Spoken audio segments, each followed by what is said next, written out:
This is roots, where movement becomes memory. Some memories remain perfectly framed. Others survive only in fragments. A voice, a complaint, a mountain path, a photograph that no longer exists. There was a journey to Beaufort West I remember in layers rather than sequence.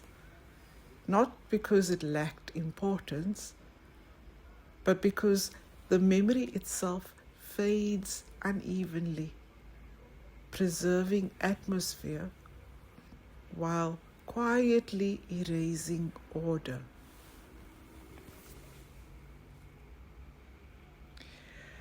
Oma Rosie, Auntie Chrissy, and Auntie Connie travelled to Beaufort for the unveiling of Dad's tombstone. They weren't able to attend the funeral itself, so this was their return a year later. Dad had always said he wanted to be buried at home, and in the end, Beaufort West became his final return too.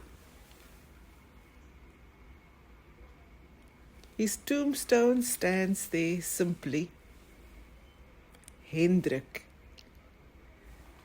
the formal name we seem only to fully meet after his passing. But in life, family knew him differently. Oupatjie.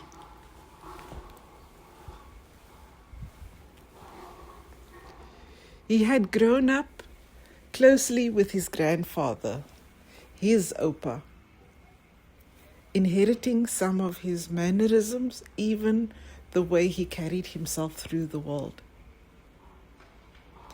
The name stayed with him across generations. And so the children eventually knew him too as Oupatjie.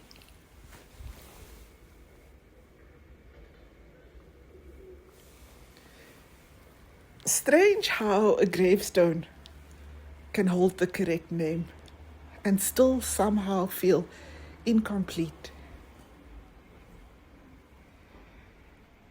His sister rests beside him now, the news of his passing too severe for her heart to survive for long. She passed on 2 days later. After the unveiling, the family gathered for informal tea. No speeches, no formal program, just people reconnecting. Children moving between adults, conversations overlapping, the ordinary language of family continuing after loss. Nearly 100 relatives stood together that afternoon. Generations gathered into one frame. Cousins reconnecting. Branches of family briefly visible together again. I took a photograph, a family portrait of almost 100 relatives. Even now, I can replay the image in my mind. Who stood where? Who folded their arms impatiently waiting for the picture to be taken? Who smiled first? Who tried avoiding the camera entirely? That film roll disappeared too, before I could even print it.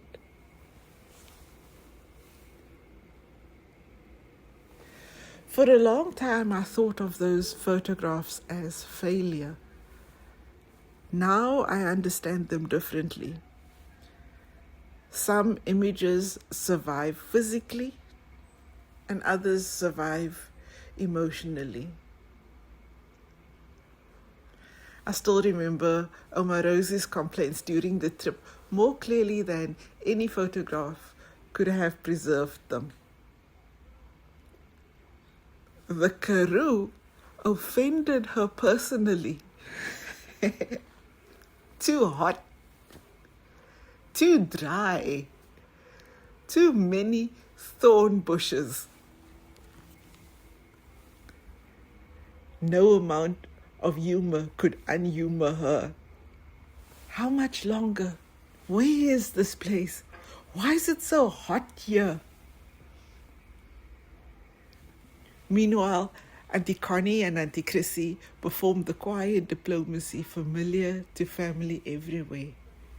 Calming, redirecting, softening irritation before it became conflict.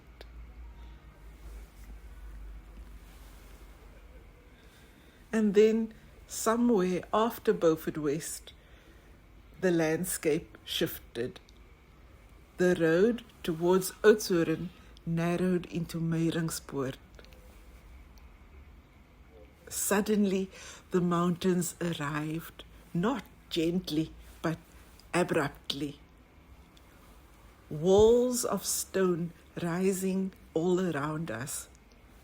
Sharp bends, towering cliffs, ancient rock folding around the road itself.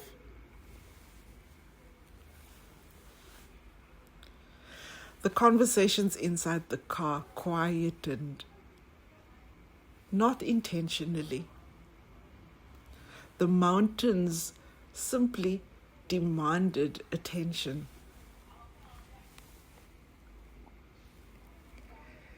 There are landscapes that make people feel larger, and others that remind them how small they really are.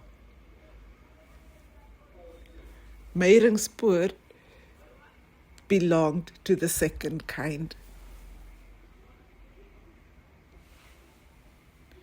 We stopped near the waterfall picnic area, stretching legs, unpacking food, listening to water moving through stone older than memory itself.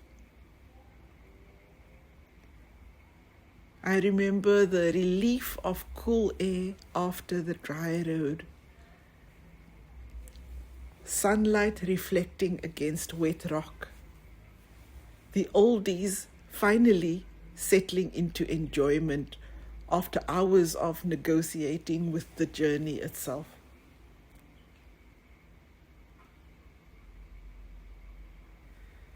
And somewhere inside all of that, grief, mountains, tea, family, photographs, road.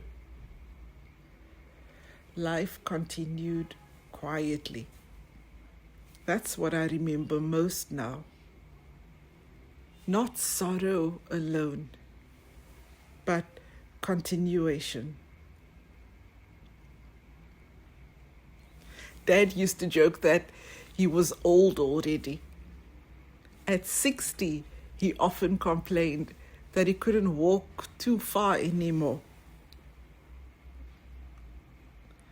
On the day of his funeral, Chantal looked toward the grave near the pathway and quietly said, "Daddy always said he couldn't walk too far.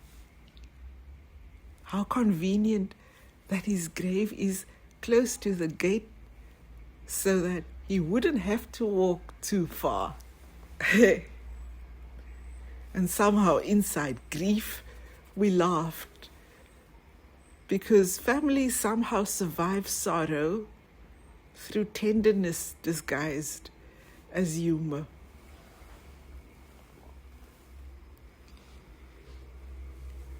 He was laid to rest in the suit he intended to wear to Chantal's wedding. A suit prepared for celebration, carried instead into burial. Perhaps that is why roots exists at all. because photographs disappear. People leave. Roads change. And memory survives only if someone carries it forward.